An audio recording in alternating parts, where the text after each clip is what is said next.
Hello दोस्तों, नमस्कार। आप लोगों का एग्री स्टडी 92 में बहुत बहुत स्वागत है। आज हम एग्रीकल्चर से संबंधित 100 इंपॉर्टेंट क्वेश्चंस को डिस्कस करेंगे जो हमारी आने वाली एजीटी की परीक्षा के दृष्टिकोण से अत्यंत महत्वपूर्ण होंगे। इन प्रश्नों में एक्यूरेसी को बहुत ज़्यादा ध्यान में रखकर डिस्कस किया गया है। इसमें पहला प्रश्न है, बसंत या ग्रीष्म ऋतु की धान की फसल जिसकी बुआई नवंबर दिसंबर माह में करते हैं कहलाती है। वह धान जिसकी हम बुआई नवंबर दिसंबर माह में करते हैं क्या कहलाएगी? ऑप्शन नंबर ए अस बी अमन या गहनी, सी बोरोडी, इनमें से कोई नहीं। ऑप्शन नंबर सी इसका सही हो जाएगा। बसंत या ग्रीष्म ऋतु की धान की फसल जिसकी बुआई नवंबर दिसंबर माह में करते हैं बोरो या दलुआ कहलाती है। और वह राइस जिसकी बुआई हम मई जून में करते हैं उसे अस बोलते हैं। जून जुलाई में जिस राइस की करते हैं बुआई उसको अमन या अगहनी बोलते हैं। जून जुलाई वाले को अमन या अगहनी, मई जून वाले को अस बोलते हैं। और नवंबर दिसंबर में जिस धान की रोपाई करते हैं उसे बोरो या दलुआ बोलते हैं। अगला प्रश्न है, धान की फसल के लिए उपयुक्त पीएच मान है। धान की फसल के लिए उपयुक्त पीएच मान है। ऑप्शन नंबर ए है 5.5 से 6.5, बी है 7.5 से 8.5, डी 8 से 9, 4 है 9 से अधिक। तो इसका राइट ऑप्शन नंबर ए हो जाएगा। धान की फसल के लिए हल्का अम्लीय पीएच मान जो है उत्तम रहता है। 5.5 से 6.5 जो पीएच है, सॉइल पीएच, सर्वोत्तम रहेगा धान के लिए। अगला प्रश्न है, धान का कटोरा किस राज्य को कहते हैं? ऑप्शन नंबर ए यूपी, एमपी, छत्तीसगढ़, पंजाब। तो इसका राइट ऑप्शन हो जाएगा छत्तीसगढ़ जो है इसको धान का कटोरा बोलते हैं। अगला प्रश्न है, धान के ऊपर का छिलका जो लेम्पा व पेलिया का संयुक्त रूप है कहलाता है। धान के ऊपर का छिलका जो लेम्पा व पेलिया का संयुक्त रूप है उसको हल बोलते हैं। ऑप्शन नंबर ए सही हो जाएगा। अगला प्रश्न देखेंगे, धान में बोनेपन के लिए उत्तरदायी जीन। धान में बोनेपन के लिए कौन सा जीन उत्तरदायी है? ऑप्शन नंबर ए पर 2, बी है डीजीयू जेन, 3 है नोरिन 10, डी में से कोई नहीं। तो इसका राइट ऑप्शन हो जाएगा ऑप्शन नंबर बी। धान में बोनेपन के लिए डीजीयू जेन होता है उत्तरदायी, जबकि गेहूं के बोनेपन के लिए नोरिन 10 होता है। डी से धान, डी से डीजीयू जेन धान में बोनेपन के लिए उत्तरदायी जीन। ऑप्शन नंबर बी राइट है। अगला प्रश्न देखेंगे, जीएस खुश किस धान के जनक कहे जाते हैं? जीएस खुश किस धान के जनक कहे जाते हैं? फाइन राइस, गोल्डन राइस, भूरा राइस, सुपर राइस। तो सुपर राइस के जो फादर हैं वो जीएस खुश जी हैं। अगला प्रश्न है, धान की प्रथम उत्परिवर्तित बोनी किस्म। धान की फर्स्ट ड्वार्फ म्यूटेंट वैरायटी कौन सी है? ड्वार्फ म्यूटेंट उत्परिवर्तित बोनी वैरायटी। तो इसका राइट ऑप्शन हो जाएगा ऑप्शन नंबर 3, जो जगन्नाथ है, फर्स्ट ड्वार्फ म्यूटेंट वैरायटी या पैडी है। अगला प्रश्न है, धान की निम्न किस्म मिरेकल किस्म कही जाती है। धान की किस किस्म को मिरेकल बोलते हैं? ऑप्शन है शंका, जया, जगन्नाथ, गोविंद। तो इसका राइट ऑप्शन हो जाएगा जो जया वैरायटी से मिरेकल वैरायटी बोलते हैं। अगला प्रश्न है, बांस का उत्पादन किस देश में सर्वाधिक होता है? ऑप्शन नंबर है भारत, बी श्रीलंका, 3 चीन, अफ्रीका। तो इसका राइट ऑप्शन हो जाएगा चीन जो है, यहाँ पर बांस सर्वाधिक उत्पादित होते हैं। अगला प्रश्न है, राइस ब्रान में अधिकता होती है। ऑप्शन नंबर ए वसा, बी प्रोटीन, सी कार्बोहाइड्रेट, डी खनिज तत्वों की। तो इसका राइट ऑप्शन हो जाएगा ऑप्शन नंबर 4, राइस ब्रान में खनिज तत्वों की अधिकता होती है। अगला प्रश्न देखेंगे, धान में हलिंग परसेंट कितना होता है? धान में जो हलिंग परसेंट 64-65% के आसपास होता है। तो इसका राइट ऑप्शन हो जाएगा ऑप्शन नंबर 3, 65 से 75% ऑप्शन के अकॉर्डिंग 3 ये सही हो जाएगा, हलिंग परसेंट। अगला प्रश्न है, धान की प्रथम विकसित किस्म है। धान की प्रथम विकसित किस्म कौन सी है? Jaya, TN1, Nagina, IR8। तो इसका राइट ऑप्शन हो जाएगा TN1 जो है ये धान की प्रथम विकसित किस्म है। अगला प्रश्न है, इंडिका एवं जपोनिका के क्रॉस से तमिलनाडु में विकसित प्रथम प्रजाति है।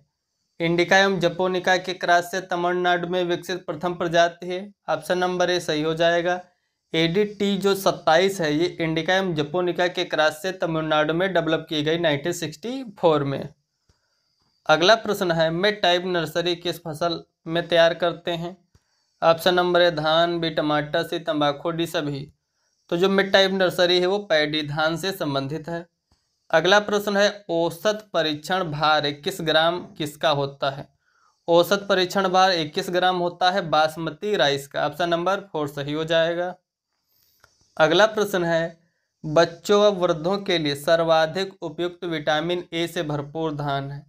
किसमें विटामिन ए भरपूर मात्रा में पाया जाता है? ऑप्शन नंबर है golden rice, B super rice, third है brown rice, D hybrid rice. तो इसका राइट ऑप्शन हो जाएगा option number A golden rice जो है इसमें विटामिन ए सर्वाधिक मात्रा में होता है। अगला प्रश्न है, धान के खेत से किस गैस का वातावरण में उत्सर्जन होता है? धान के खेत से कौन सी गैस रिलीज होती है एनवायरनमेंट में? Option number CO2, B N2, methane, H2S। तो इसका राइट ऑप्शन हो जाएगा ऑप्शन नंबर थर्ड।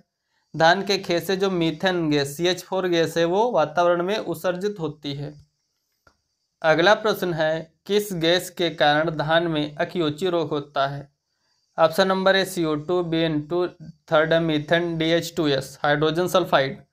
तो इसका राइट ऑप्शन हो जाएगा H2S के कारण जो होता है धान में अकियोची रोग हो जाता है। अगला प्रश्न है, किस विधि से धान की बुआई में बीज को पूर्व में ही अंकुरित कर लिया जाता है? किस धान की जो मेथड है उसमें बीज को पहले ही जर्मिनेट कर लिया जाता है? ऑप्शन नंबर है लेही, बी पौधरोपण विधि, थर्ड है डेपोंग विधि, फोर है श्री विधि। तो जो लेही मेथड होती है इसमें चावल को पहले ही जर्मिनेट कर लिया जाता है बुआई के लिए। अगला प्रश्न है, धान की बुआई की डेपोंग विधि का विकास हुआ। धान बुआई की जो डेपोंग मेथड है इसका विकास कहाँ हुआ? ऑप्शन नंबर है Bharat, B Philippines, C Indonesia, D चीन। तो इसका राइट ऑप्शन हो जाएगा ये फिलीपींस मनीला में डेवलप की गई डेपोंग विधि, राइस बुआई की डेवलप हुई है विधि। अगला प्रश्न है, डेपोंग विधि में रोपाई है तो पौध तैयार हो जाते हैं। डेपोंग विधि में रोपाई है तो पौध तैयार होगी। ऑप्शन नंबर है 8 से 10, बी 11 से 14, सी 15 से 20 दिन, डी है 20 से 25 दिन। तो इसका राइट ऑप्शन हो जाएगा डेपोंग मेथड में 11 से 14 दिनों में जो है पौध तैयार हो जाते हैं रोपाई के लिए, और गीली मेथड में 21 से 25 दिन के आसपास। अगला प्रश्न है, डेपोंग विधि में 1 हेक्टेयर क्षेत्र में बुआई है तो कितने क्षेत्रफल में नर्सरी तैयार करना चाहिए? अगर हम डेपोंग मेथड से रोपाई करना चाहते हैं 1 हेक्टेयर क्षेत्र के तो उसके लिए 25 से 30 वर्ग मीटर जो क्षेत्रफल है नर्सरी तैयार करने के लिए उपयुक्त रहता है। अगला प्रश्न है, सामान्य दशा में अधिकतम उत्पादन के लिए प्रति वर्ग मीटर धान की औसत किलो की संख्या होनी चाहिए। सामान्य दशा में अधिकतम उत्पादन के लिए प्रति वर्ग मीटर धान की औसत किलो की संख्या लगभग 50 होनी चाहिए। अगला प्रश्न है, बुसेनी क्रिया में प्रयोग करते हैं। बुसेनी क्रिया में किसका यूज करते हैं? बीडर का, देसी हल का, कल्टीवेटर का, खुरपी का। तो इसका राइट ऑप्शन हो जाएगा ऑप्शन नंबर बी, बुसेनी क्रिया में देसी हल का यूज करते हैं। अगला प्रश्न है, धान की प्रथम उन्नतशील बोनी पूसा बासमती 2 वैरायटी विकसित की गई। जो धान की पूसा बासमती 2 वैरायटी है वो डेवलप की गई IARI Indian agriculture research institute new Delhi से। अगला प्रश्न है, एरोबिक धान किसे कहते हैं? ऑप्शन नंबर 1 कम पानी वाले धान की खेती को, बी अधिक पानी वाले धान की खेती को, सी तैरने वाले धान की खेती को, इनमें से कोई नहीं। तो इसका ऑप्शन नंबर ए सही हो जाएगा। एरोबिक धान का मतलब होता है कम पानी वाले धान की खेती को एरोबिक धान बोलते हैं। अगला प्रश्न है, धान की श्री विधि SRI यानी सिस्टम फॉर राइस इंटेंसिफिकेशन विधि की खोज एक पादरी द्वारा कहाँ की गई थी? तो इसका राइट ऑप्शन हो जाएगा ऑप्शन नंबर थर्ड, ये मेडागास्कर में SRI सिस्टम खोजी गई थी पादरी के द्वारा। अगला प्रश्न है, SRI विधि में बीज दर 5 kg प्रति हेक्टेयर लगती है। इसमें रोपाई है तो कितने दिन में पौध का तैयार हो जाती है? ऑप्शन नंबर है 8 से 10 दिन, बी है 11 से 14, सी है 18 से 20, थर्ड है 4 है 25 से 30 दिनों में। तो इसका राइट ऑप्शन हो जाएगा SRI मेथड में जो है बीज दर 5 kg प्रति हेक्टेयर लगती है और 8 से 10 दिनों में पौध ट्रांसप्लांटिंग के लिए तैयार हो जाती है। अगला प्रश्न है, SRI विधि में प्रति हिल मात्र 1 पौधे ही लगाए जाते हैं जिसकी ज्यामिति है। SRI मेथड में 1 हिल में 1 ही पौधा लगाते हैं जिसमें ज्यामिति 25 × 25 सेंटीमीटर रखते हैं। अगला प्रश्न है, मचेटी या ब्यूटाक्लोर धान का प्रभावी खरपतवार नाशी है जो नियंत्रित करते हैं। मचेटिया जो ब्यूटाक्लोर है धान का प्रभावी खरपतवार नाशी है, ये चौड़ी पत्ती वाले खरपतवार को भी कंट्रोल करेगा और 1 वर्षीय घासों को भी। ऑप्शन नंबर थर्ड इसका राइट हो जाएगा। अगला प्रश्न है, धान में खैरा रोग के नियंत्रण के लिए छिड़काव हेतु जिंक सल्फेट की चूने के साथ मात्रा होनी चाहिए।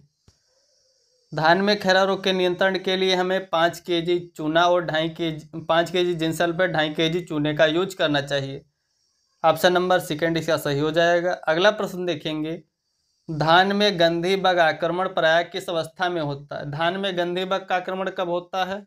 ऑप्शन नंबर ए नर्सरी अवस्था, बी किल्ले अवस्था, दुधिया अवस्था, दाना पकते समय। तो जो गंधी बग होता है वो दुधिया अवस्था यानी मिल्किंग स्टेज में धान पर अटैक करता है। अगला प्रश्न है, धान में सैनिक कीट का आक्रमण कब होता है? दिन में, रात में, दोपहर में, कभी भी? तो इसका राइट ऑप्शन हो जाएगा, जो सैनिक कीट होता है वो रात में आक्रमण करता है।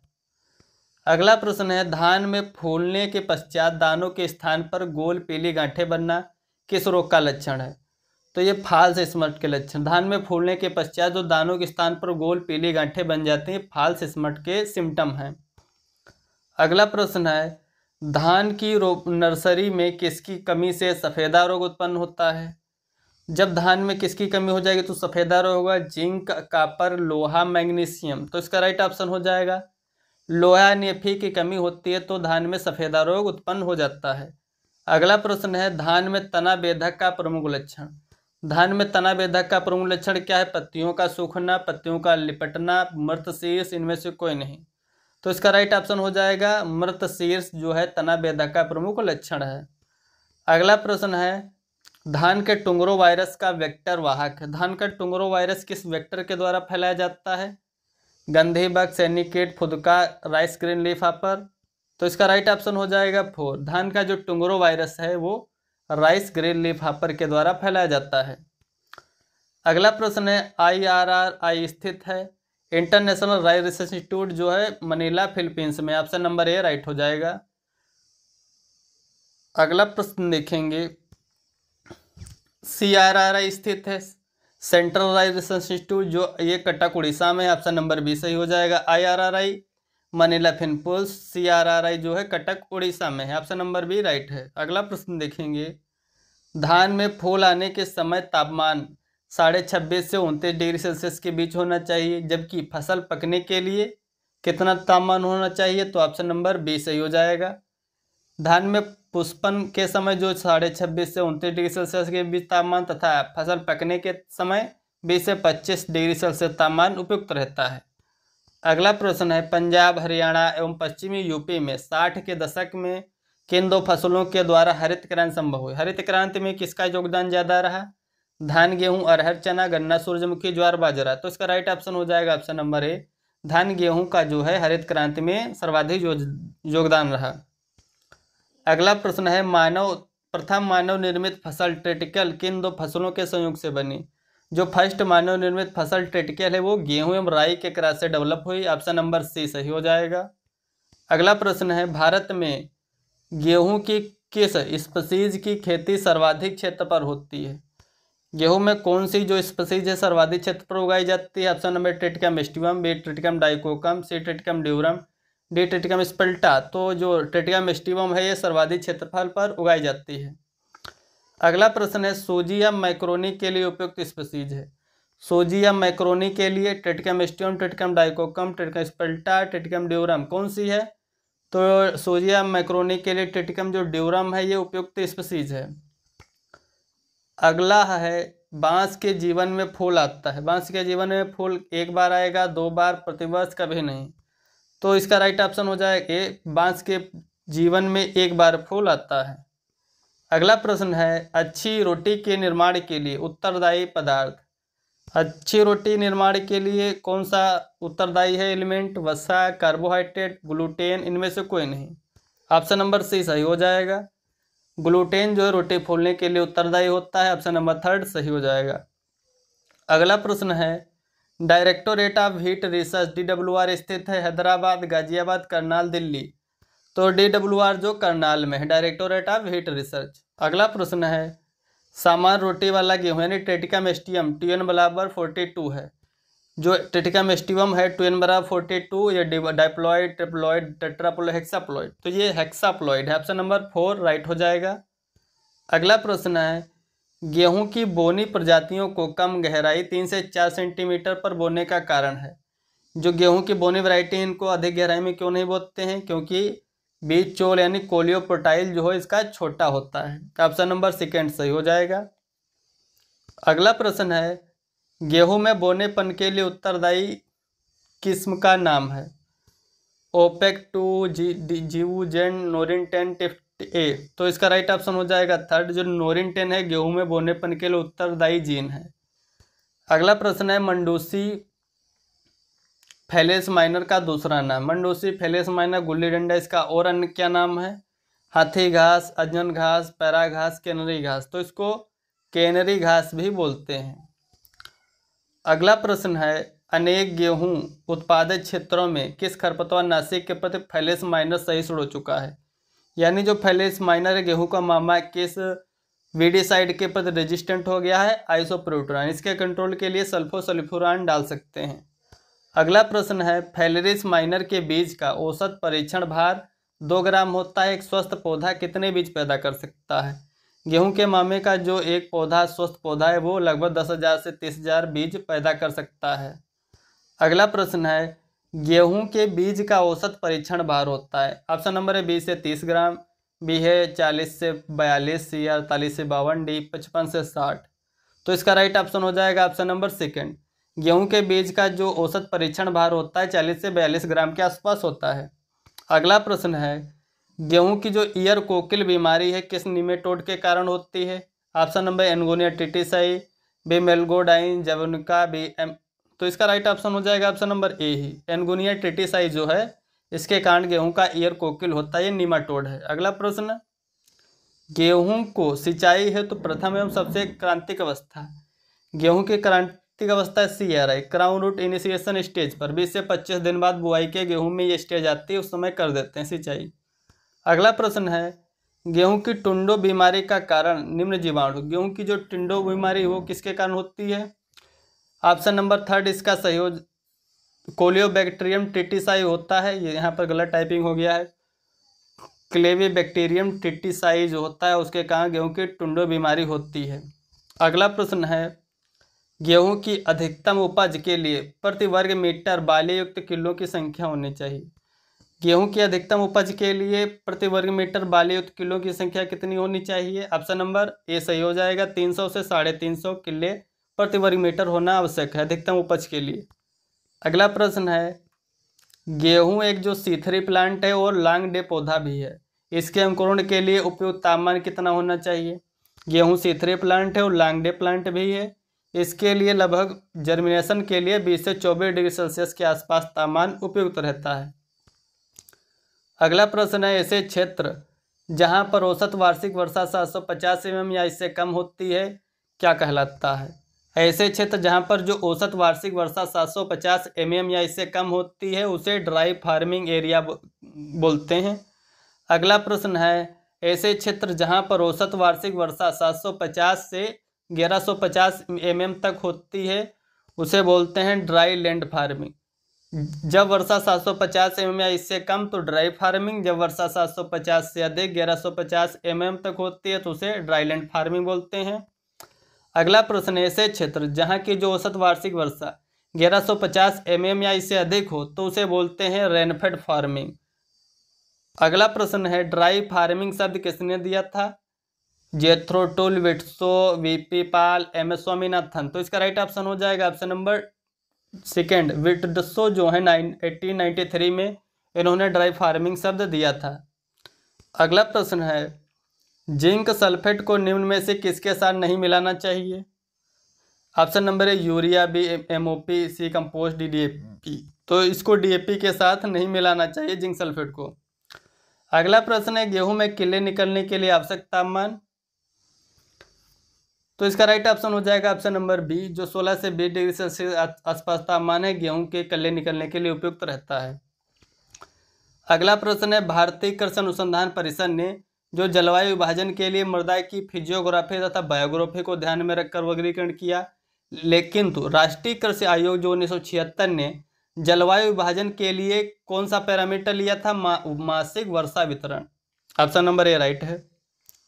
अगला प्रश्न है, भयानक सूखे की स्थिति कही जाती है जब एरिडिटी सूचकांक पहुंच जाता है। ऑप्शन नंबर सेकंड, 1 से 2 के बीच। भयानक सूखे की स्थिति में जो है 1 से 2 के बीच एरिडिटी सूचकांक पहुंच जाता है। अगला प्रश्न है, सूरजमुखी के तेल को तुलनात्मक रूप से अच्छा मानने का कारण है। सूरजमुखी के तेल को तुलनात्मक रूप से सबसे अच्छा क्यों मानते हैं? क्योंकि इसमें उच्च गुणवत्ता की असंतृप्त वसा की अधिक मात्रा होती है।